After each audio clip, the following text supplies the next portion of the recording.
Welcome back for this last panel discussion on the role of smart TV and other streaming devices. I have the pleasure in welcoming Dennis Ostier from Vidya USA and Mike Shaw from Roku, and finally Ronnie Luzzi from Relax TV. And this panel will be moderated by Julian Clover. Julian, over to you. Shanna, thank you very much. Good afternoon, everyone. I'm still getting my head around the concept of a virtual coffee break, but I hope you enjoyed your coffee or your tea nonetheless. I'm going to start off by looking at the various smart TV and streaming device manufacturers, and how you probably noticed many of them are really investing right now in both their interfaces and operating systems, and we'll explore some of that with our panelists. I want to start with you, Dennis, because I figure the opportunity at the moment is not just that moment where you go into the electrical store and buy the TV set, but also then the presence that you have available to you once that set is installed. Yeah, I mean, it's very clear. The smart TV manufacturers know that controlling the user experience is an extremely important point. When I talk about the user experience, I'm talking about the experience overall. You know, it's how we consume content, how we are able to fulfill the requirement that the customer has. You know, the customer right now is ever more demanding, not just in the US, but globally, ever more demanding. They want to have easy access, and a part of it, I would say the major part of it, apart from the hardware itself, has to be the operating system. And, you know, like the big guys, meaning, you know, Hisense, Samsung, LG, the manufacturers know that they've got to have their own operating system, that the operating system is important. Of course, there are other players out there. We are working with them in a lot of markets, but at the same time, we know that having our own operating system is extremely important because we want to control the user experience on the smart TV and also differentiate ourselves from the competition. That's the reason why we've got the Vida OS. It is present on a lot of TVs, and we are continuing to develop it mostly because, as I've said, having the best user experience on the TV and having the best content served in the best possible way is definitely a differentiator and what customers are looking for. And do you think the customers, well, some customers anyway, I guess different customers buy for different reasons, but do you think that a good interface, if you like, is something that it may not be the only thing that helps the customer make the decision, but it's part of that mix? And if they see something they like and they think they can navigate pretty easily, then they're going to think, oh, well, maybe that set is the one for me. Absolutely. I mean, TV, you have to understand one thing, is TV is a laid-back experience. It always has been. The living room experience is always laid back, cool, relaxed. So which means it's got to be easy to use. There's also a huge problem in the fact that we're using this little thingy, the remote control, to navigate the TV, which makes it a little bit more complicated, a little bit different, and it takes a lot of attention to make sure the user interface is the best. And as you've said, the key is differentiation. Right now, if you walk into a store, hardware differentiation pretty much doesn't exist. Everyone has zero bezel, everyone has edge to edge, everyone has single stand, so they all pretty much look and feel the same on the outside. Now, on the inside, it is extremely important to have something that is fast, easy to navigate, easy to learn, easy to access content. Those things are, I think, key. And Ronnie, somewhere along the line, advertising has also become a part of the TV manufacturer's strategy as well. Why do you think that is? Well, you know, in the long run, you know, TV in the end of the day is a stagnating market. Right. So and on a stagnating market, you usually gain market share by lowering prices. So, you know, the hardware margin is going down. So I believe that, you know, taking a part of, you know, operating the platform and having the possibility of, first of all, you know, have advertisement on the platform, but also taking a share, you know, from those, for example, as also Relax has to deal with, taking something from those who are able to monetize the viewing time. And well, that used to be a business only for, you know, the linear channels. As of today, you know, by having access to the living room via the internet connection, this all of a sudden becomes a business of everyone participating on this platform. And I guess, Mike, there's sort of some for an organization like Roku, where you're in a way you're kind of straddling a little bit of both. You have the platform, but you also have Roku branded channels within that platform. It becomes, I guess, pretty important to do more deals with content partners in the way that a Sky, a Canal Plus might, just as in a way that really didn't happen for a TV manufacturer previously. You're absolutely right. We, if you think about the way that Roku works, the first deals we do are actually with content providers. The organization grew out of the distribution of Netflix, and then we look at, for example, the one I'd be closest to, the launch in the UK, the early content partners that we work with to ensure on the platform are the likes of ITV, Channel 4, BBC, all the major PSBs. Our overall goal, based on the premise that we genuinely believe all TV will ultimately be streamed, and therefore all TV ads will be streamed, is to work on making sure that consumers have, as Dennis was talking to, an amazing user experience. As Ronnie alluded to, the way and the reasons that people are kind of buying those TVs are different. Some of it is around price, and some of the manufacturers we work on really are able to lower the bill of materials by working with licensed operating systems. We aim to be the #1 licensed operating system in the TV market.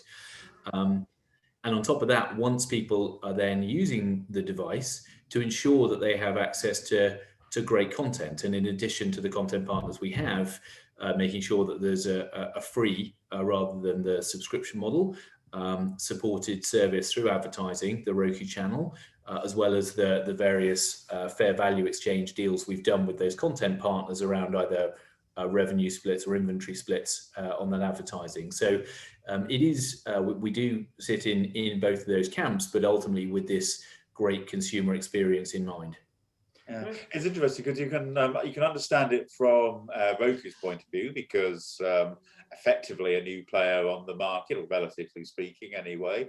You can understand something like a Sony, because they've got parts of the business which does it. But then there'll be other manufacturers where this is completely new, and they've kind of got to start from scratch in an area which is not always easy. I think of some of the telcos and failed efforts to get content businesses off of the ground. So this is a big step that the manufacturers are taking. I mean, definitely is. If I could just jump in here, Mike, a quick, maybe just a follow up on what you've said. For sure, what is key here is that we've got eyeballs. We sell TVs with an operating system built on them. We're bringing them into the home, and people want to have access to those eyeballs. Why advertising? Very simply is because about, I'm guessing, 7.5 billion people live outside of the US. And those people most likely are not going to follow the same model that we've seen in the US, which means that subscriptions are nice. They're good. They're definitely the way forward. But the advertising business still is very, very strong. It has a strong tradition on the TV, on the large screen. Let's put it this way. I refrain myself from calling it a TV. Let's call it the large screen, a connected large screen. It's difficult to know how to describe a TV these days.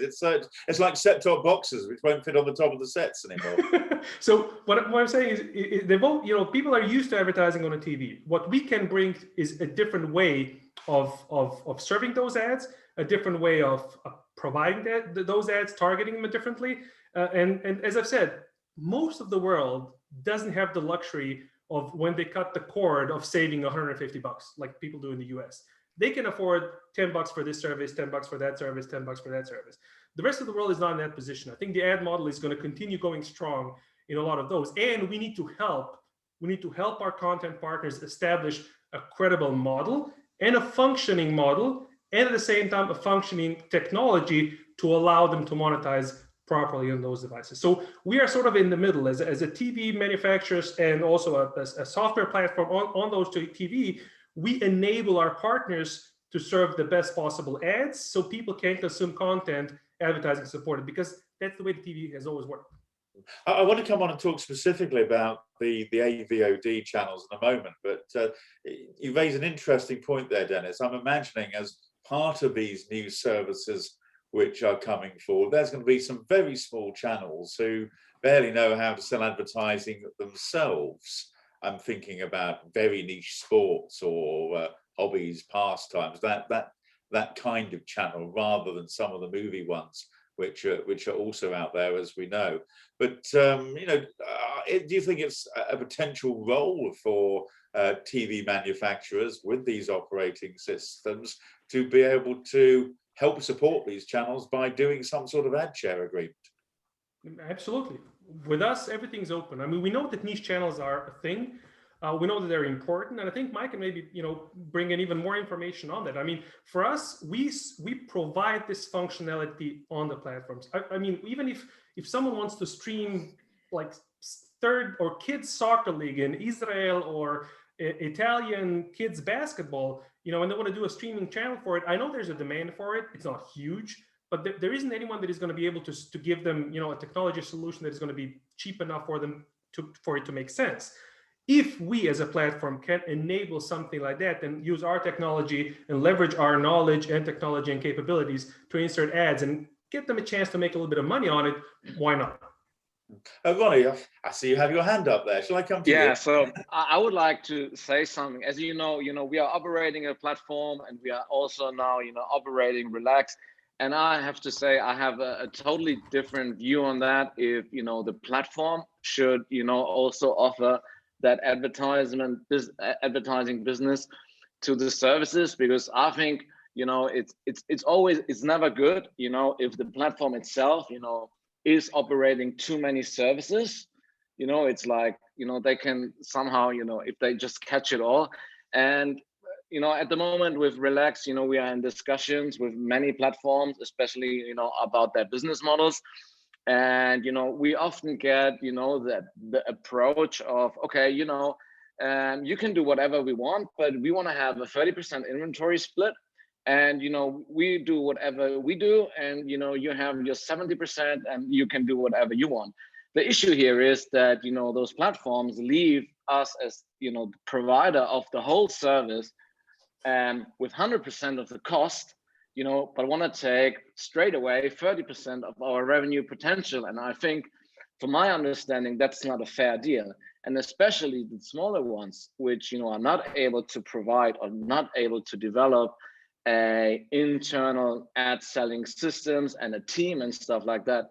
I'm sure it is much better for them to rely on companies, third-party companies, to do the ad selling for them, and not to get into this inventory split, because I just think it's a non-working model, especially for smaller, as you mentioned, for example, services that concentrate on a certain niche, like sports and stuff like that. So yeah, that is my opinion to that discussion, if a platform should do it. Interesting one it is too. Mike, I want to bring you in, because as an aggregator, you must have seen the launch of so many different AVOD services over the past few months. Ones and probably a few which haven't even made it to the Roku platform. What is going to the market segment's going to keep on growing for the foreseeable future? Absolutely, we definitely envisage a very, very bright future for the ad-supported model. We fully expect a lot more of these channels to come along. Dennis has already talked a little bit about this idea of a kind of an SVOD fatigue at some point. It'll be different for every household budget, but there will be a limit to the amount that many households will be able to pay out in subscriptions. And there's already an amazing array of various Prime or Plus or Netflix, etc. is out there. But the appetite for viewing is still going strong. So we would wholeheartedly embrace the idea that there'll be a lot more AVOD services coming to market, and it has a number of interesting implications then for media planning, which was already working in an increasingly fragmented television world. That world kind of gets even more complex as that viewing happens. Secondly, it gets harder from a content discovery point. And I think this again goes back to one of your original questions, which was on the decision TV manufacturers have to kind of build or buy. It's getting a lot more expensive to develop and run an amazing television operating system built for streaming that allows for all of that content discovery and surfacing that has to happen in the new world of delivering a great user experience. Like if you think back to the days of just the EPG and companies like Sky, when they were revolutionizing the way the EPG worked in a world of increasing channel fragmentation, that was a lot of work, but that made for an amazing consumer experience in something that could have been horrific. And it's interesting again, with Sky and with others, you know, with Canal Plus and DirecTV in the States. It's almost, you know, you saw the premium channels launch first, the big sports and movie channels, the HBO of this world, and then there's after that in comes the smaller niche channels, and to a certain extent, you're kind of seeing that with the AVOD services following in the footsteps of the SVOD services of Netflix, and Disney, and Discovery. I think that the world of streaming has democratized television. From a content provision, it's a lot easier to be able to get your content onto a big screen that it never would have been able to do before. And secondly, from an advertising and marketing perspective, because you don't now have to be one of the top 250 brands in the country working with an agency holding company who have upfront TV share agreements with the big broadcast sales houses to be able to appear on the big screen. That world is now over. I think we're adapting as both, I mean, we as a platform, but certainly the advertisers and marketers we work with and all of the different content creators, an increasing number of channels, are testament to that. But you know, I guess the larger channels still do have a bit of an advantage. I noticed, well, I'm sure many of us, my main TV set has its own Netflix button on it, which strangely I never actually use, even though I'm a Netflix subscriber. But it's the larger players I guess will get the upper hand, or will they? You know, will the smaller channels? You know, if you're, I don't know, if you're into fly fishing, then perhaps a fly fishing channel will find its way to you quite easily. Well, really good examples would be, and this is a lot of the work that goes into all of the OS's content discovery type features, your ability to essentially take the Roku platform, for example, your ability to create your own version of your homepage with fly fishing on the homepage rather than on slot 689 on the EPG, your ability to use voice search on your remote, press the voice button, call up that channel. It's revolutionary for that longer tail, and also their ability to kind of target ads onto people who know they are interested in that type of thing on their TV set. You can actually launch very small scale volume campaigns targeted at very niche audiences. And this is how I think connected TV can really go full funnel in its ability to continue being this amazing brand building medium at one end, reaching huge numbers of people, streamers, but down all the way at the other end to really drive performance amongst very targeted and niche groups of consumers, because you now have the data to go and target them. So but in both instances, you get a far more relevant consumer experience of it. This is, if I just jump in here, I think Mike, the point that Mike made is very, very important. You know, it's niche targeting. We can find a consumer, you know, down to his, like you said, a fly fishing customer in France. We can target that person. The challenge that we have here is definitely we need to have the other part of the equation figured out as well. The guys that work in the advertising business need to start understanding what is the value that connected TVs bring to the table. Right now, you know, being sold in packages pretty much at the same price as any pre-roll on any web page, which is a problem. You know, again, as I've said at the beginning, a TV experience is something completely different.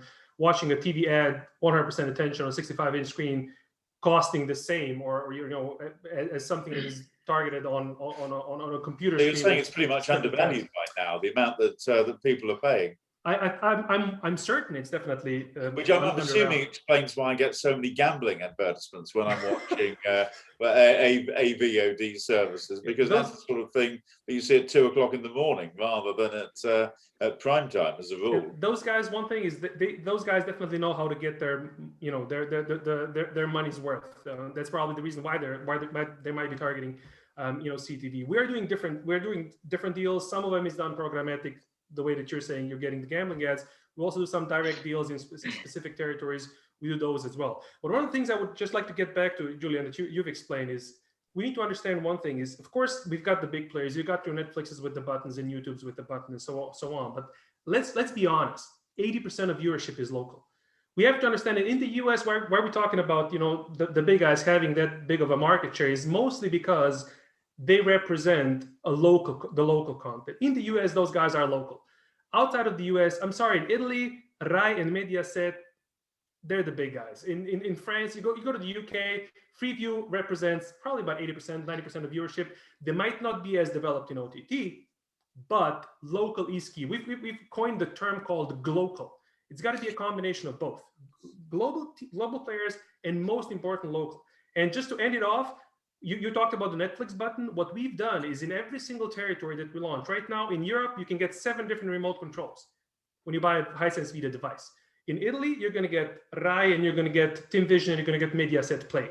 In Germany, you're going to get ProSieben and RTL Now. In the UK, you're going to get something else. So we understand that the key is when these local OTT services exist, when they offer a good service, they definitely provide a benefit to the end consumer because that's what they care about.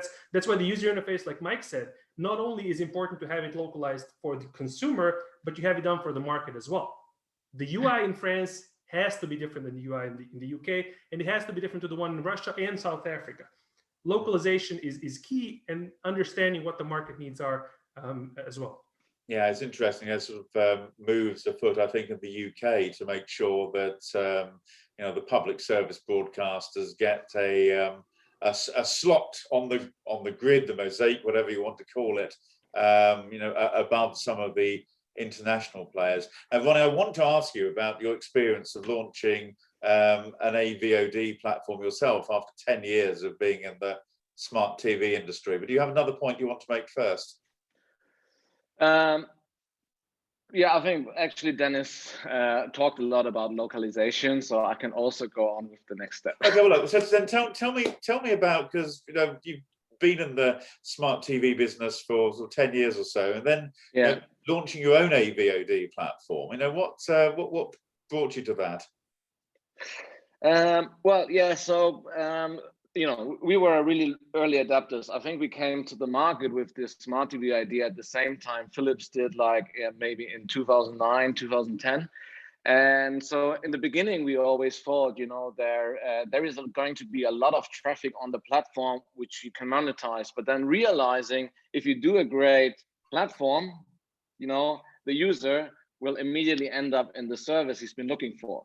So that's one thing we experienced over the last 10 years. And then, we have, at Foxhome, we do have an own platform. We are also delivering professional service and app development. And we do have a worldwide network of content partners. We have been acquiring apps to the Foxhome platform. So 2 years ago, I was sitting here in the office with my colleagues and we're saying, so, we have all these AVODs from the US and they are really successful on their market, which is, I'm not saying easy, but it's one market, 370 million people, and they will get big over there. And then they will come over to Europe, with the success they had over there.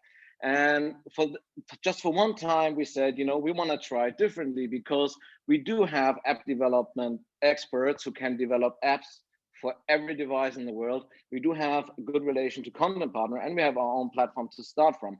Plus, we do have the know-how how to target 27 countries, 28 countries, for example, in the European Union and 28 different languages. And we believe that, and that is going to be, especially in the Europe market, as also Dennis mentioned, this is going to be the key differentiator. It's the localization thing again. It's a localization because, calling Lionsgate or whichever studio and putting them 1 million MG on the table, that's not hard work.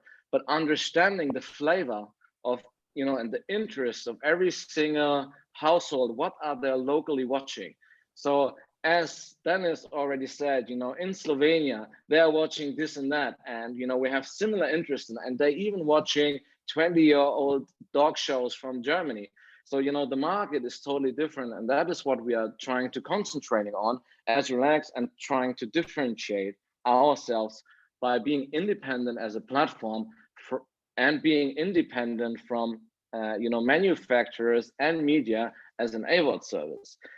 And in addition to that, of course, for us as a platform, you know, it is also a great chance, you know, to monetize all the viewing time, you know, we bring to the living room via the platform at the end of the day. But yeah, so it is a great opportunity, you know, to do Relax now, as we have been building up the platform for 10 years. It's fascinating sort of seeing it from both sides of the fence as well. I kind of like delve a little bit further, really, with you into the various sort of, you know, advertising models that that we have right now, and presumably they're going to vary between the AVOD and the traditional free to air broadcasters. But what sort of you know, what are the options in terms of targeting?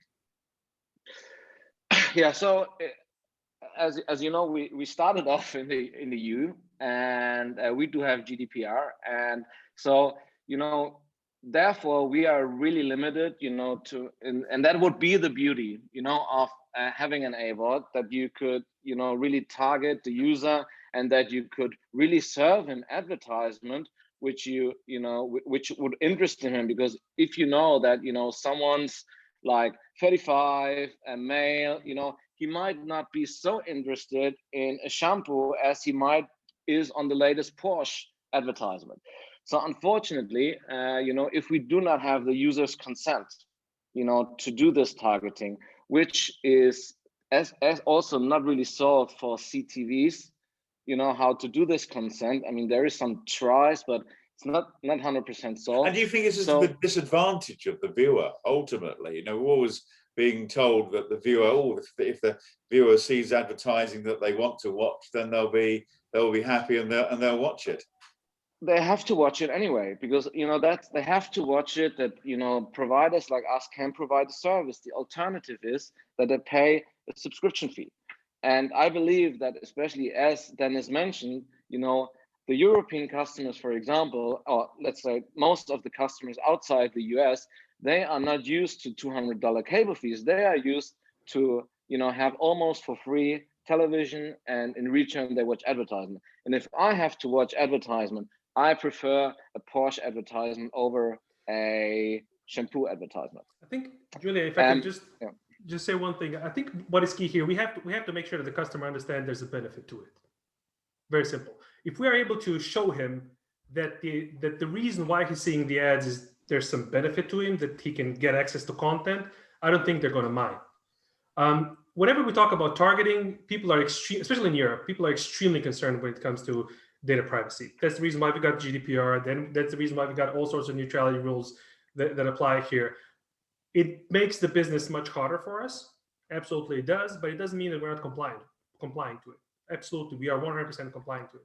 The key here is persuading the customer that this is a benefit to them, that it's beneficial for them to get ad served, and then they're going to get the cool content for free. If they see it, they're definitely more than happy to get content. And why? Because they're going to get less content if it's targeted than if they get it generic. In Slovenia, for example, the standard, which is done by legislation, is 12 minutes on the hour, right? So every hour, a classic broadcaster that does linear channels, they can give you 12 minutes of ads. 12 minutes of ads with an ad break. Let's say that an average ad is 20 seconds. That means that we would be able to serve 36 ads in an hour, which we never do. If those ads are targeted, you can do much less than 36 to get the same effect. You just have to, when you do it in broadcasting, you have to cast a wide net. And that's the reason why people don't like ads. If they see the benefit in getting ads that are relevant for them, they will say yes. And our experience is they do say yes.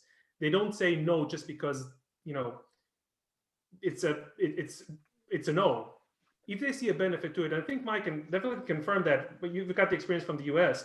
You know, for us, it's very clear. If they see a benefit, they'll go for it. And I think the benefits now, with more and more these better quality AVOD services coming in, you know, partners like, of course, Pluto coming in here, Zumo, Tubi, There's a startup called Filmzy, Relax TV, by the way. There's a lot of these nice AVOD services coming in that are targeting ads, and people see the benefit of it.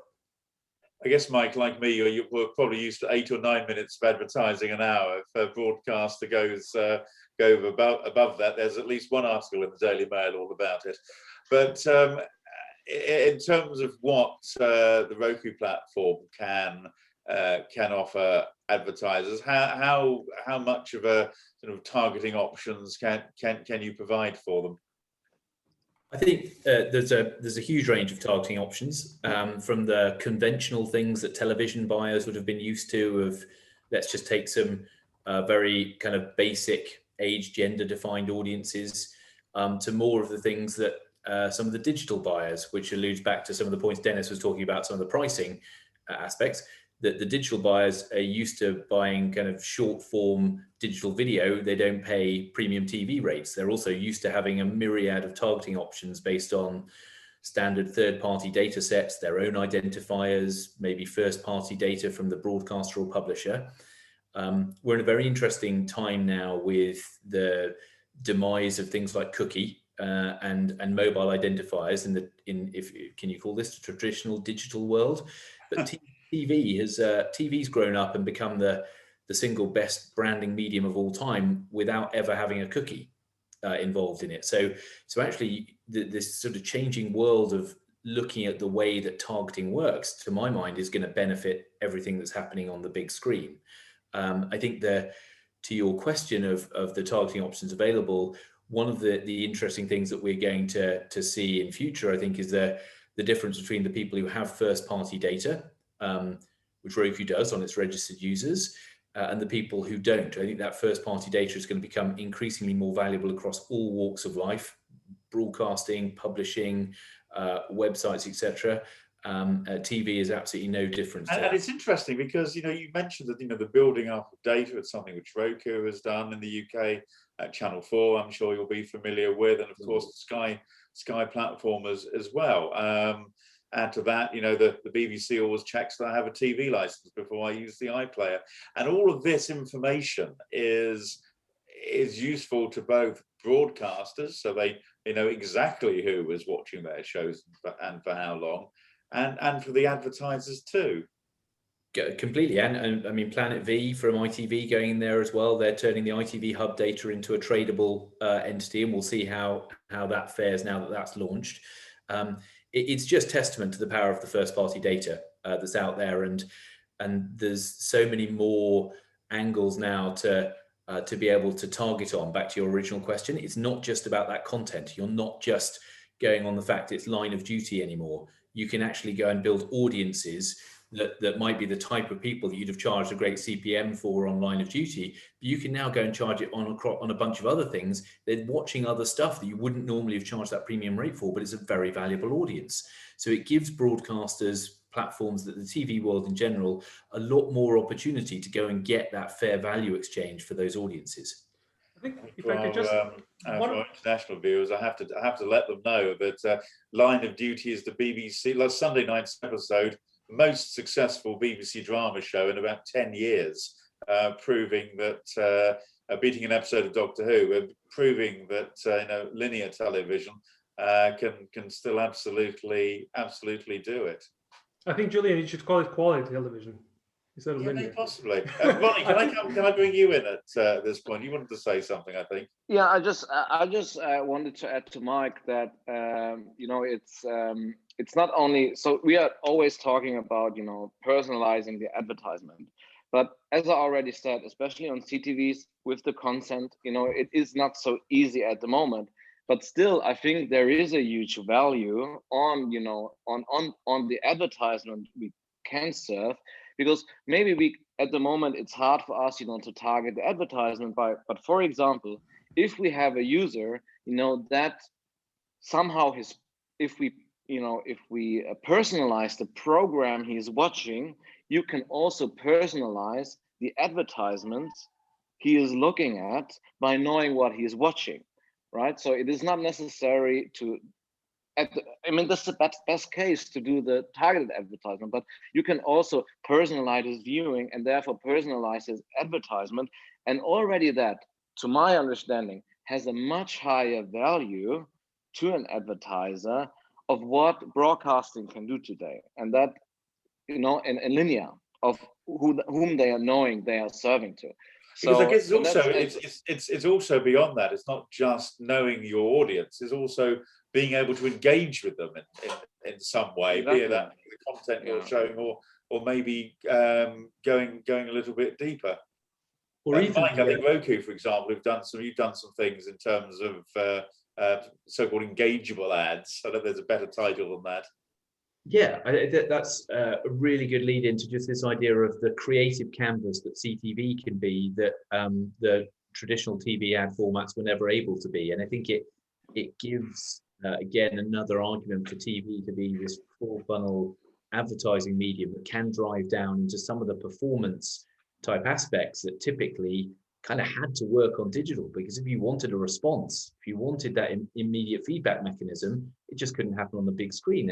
And now it can. And the types of units that we now see are way more creative, and they provide the creatives and creative industries with way more opportunities than we've ever seen before. We've just bought a creative experience studio because of this appetite for advertisers to be able to exploit more fully the CTV canvas than just being able to take those 15 or 30-second units that they have run on YouTube, that maybe ran on their linear slot, and drop them into CTV. Sure. What sort of things do you think they might be able to do, or are they doing perhaps already in some places? I think like what we're certainly able to see is that when people can essentially enter those areas of the big screen, that there's an ad, you can now use it, you can go through. We're seeing TV film studios, etc., use it incredibly well to be able to get people to watch trailers, and even, especially in a disrupted cinematic world, to then lead them straight into kind of pay or transaction environments to go start watching that film. That's a really easy example of how people have exploited this ability to go literally directly from the ad to a transaction in a very short space of time. TV would never have got the credit for that beforehand. Now it can do. And that's a bit of an extension, isn't it, really, of the old banner ads you'd see on a US CPG of of advertising, I don't know, something at 8 o'clock Eastern or whatever. The ability now to, instead of just showing a banner ad halfway through the EPG that gets lost, the ability to show something which is engaging because it's video, and that's the whole point.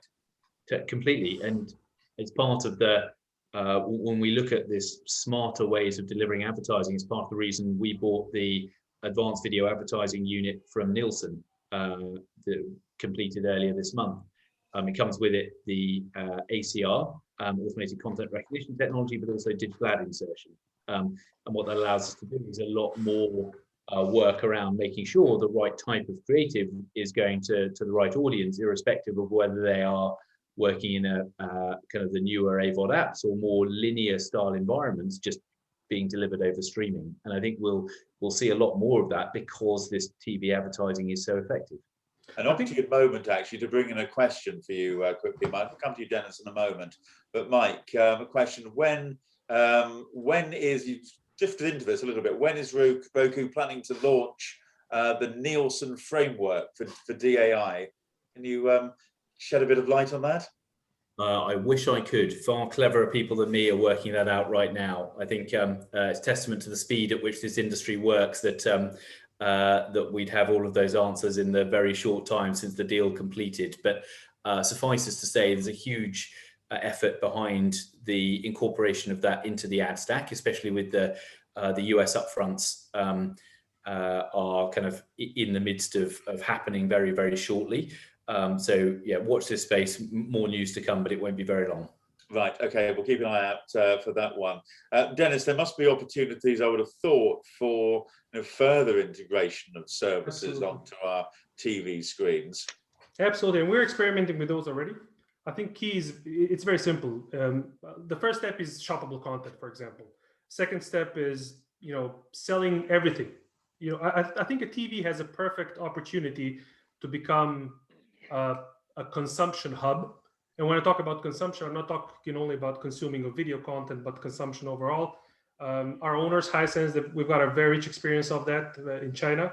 We've got a platform called Juhaokan, which is probably the largest platform in the world, where this is fully integrated already. There is a few undermining conditions that have to be met. First of all, a billing solution. We've integrated on our system, on the Vita system, we've got a billing solution integrated fully, which means that we allow for customers to buy right now subscriptions, but in the long run, in the first trials that we do, also material goods. Why wouldn't you order a pizza at halftime? Is that how it works? Because I guess the last, the one of the confusing things I often find with my smart TV is how many more passwords do they want me to set up on it? Exactly. And if I think you're going to also see a pushback from customers, like Mike was saying initially. We're getting a strain here.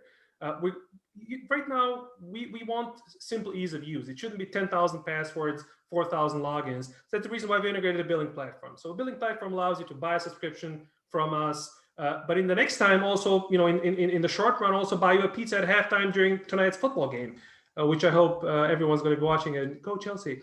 I think everyone's going to be consuming. TV is beautiful. It's 65 inches in the living room where you're comfortable at home, you're watching content. Why wouldn't you?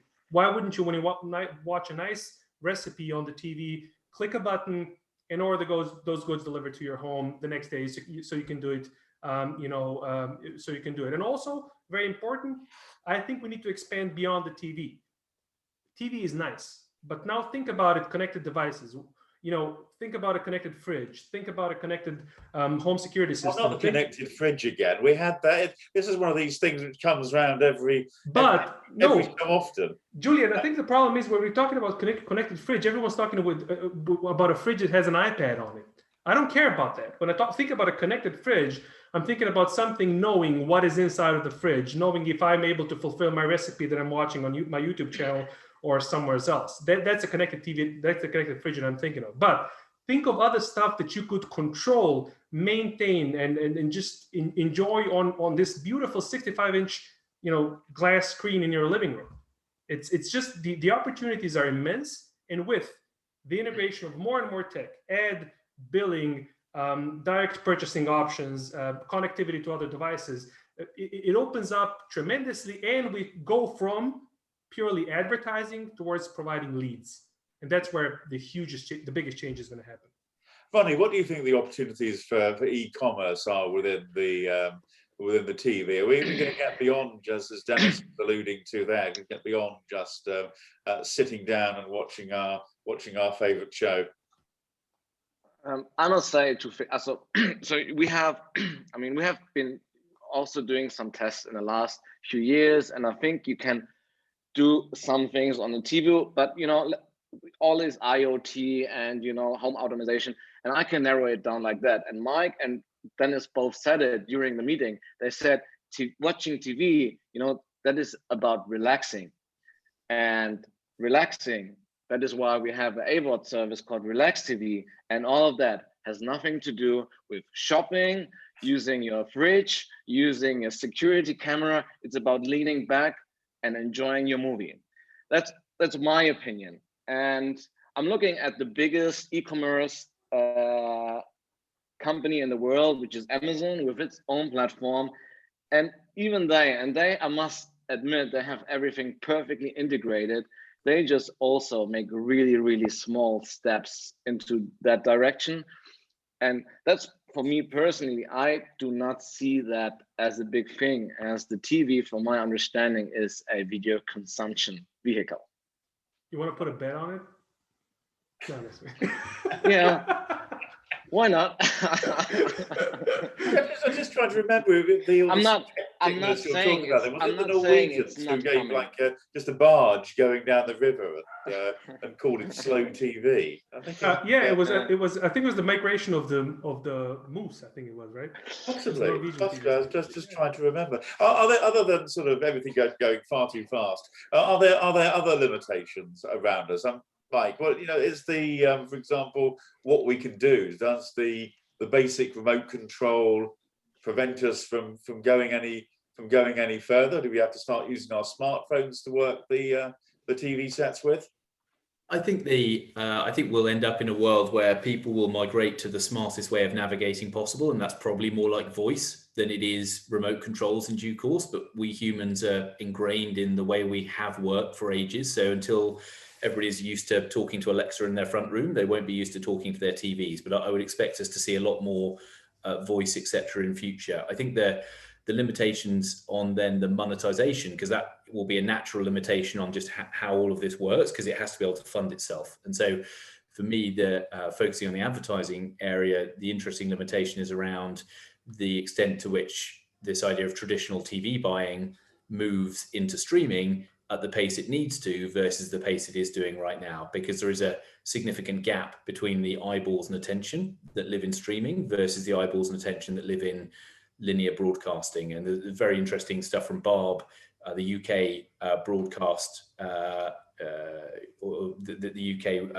research agency that look at that, which talked about the number of times that the peak TV slot between 9 and 10 was something other than measured viewing from Barb, which in 2016 was 3 times in the course of the year, and it was over 100 by 2019. And so we've got this massive shift in attention, not yet the shift in trading, and some of that's down to the mechanics of the way agencies work and the way the big trading agreements work. I think that's, for me, the really interesting part about how quickly that catches up. Yeah, no, it is interesting. Dennis, at the start of all of that, you were shaking your head when I was talking about the demise of the remote control. I think the remote control is here to stay. Why? It's just easy. You lie on it. It's always been the same. Like Mike's saying, of course, there's going to be addition to the voice, but you're never going to change the volume using a remote. No way. You're never going to change the channel using a voice. You're never going to do that. You're going to use the remote. I think a third option is also popping up, and that's going to be gestures. I think TVs with cameras are becoming a reality, mostly because of the pandemic speeding it up. We've seen TVs we already like had that 6 years ago. Yeah, but then it failed because of other reasons. There was no need for it. Right now, there's a need for it. There's a there's an ask for it to be done. So I think TVs with cameras are there. Gesture control most likely going to be a part of it. But at the end of the day, it's just, you know, like Mike was saying, we have to, and also my opinion, we have to shift from just purely selling eyeballs to selling leads. And if we can sell a lead and get conversion done on the TV, we're in the good. Okay, well, we're selling leads. It's kind of where it starts and stops, really, isn't it? As much as anything else. So there might be an appropriate moment to wrap things up. Gentlemen, thank you very much for joining us, and we'll hand you across to Shanad. Thank you, Julian. Thank you, everybody. On behalf of Data Access, I would like to thank all our sponsors, speakers, the moderator, and also all our attendees who took the time today to connect on our online platform to view the first edition of Nextv Ad. Stay tuned. If you're not registered on our newsletters, please subscribe, as we do have a lot coming up for 2021. And just stay tuned for next week on the 6th of May, where we'll have the first edition of Nextv Content Distribution Europe. Thank you all and have a good evening. Thank you very much. Bye-bye.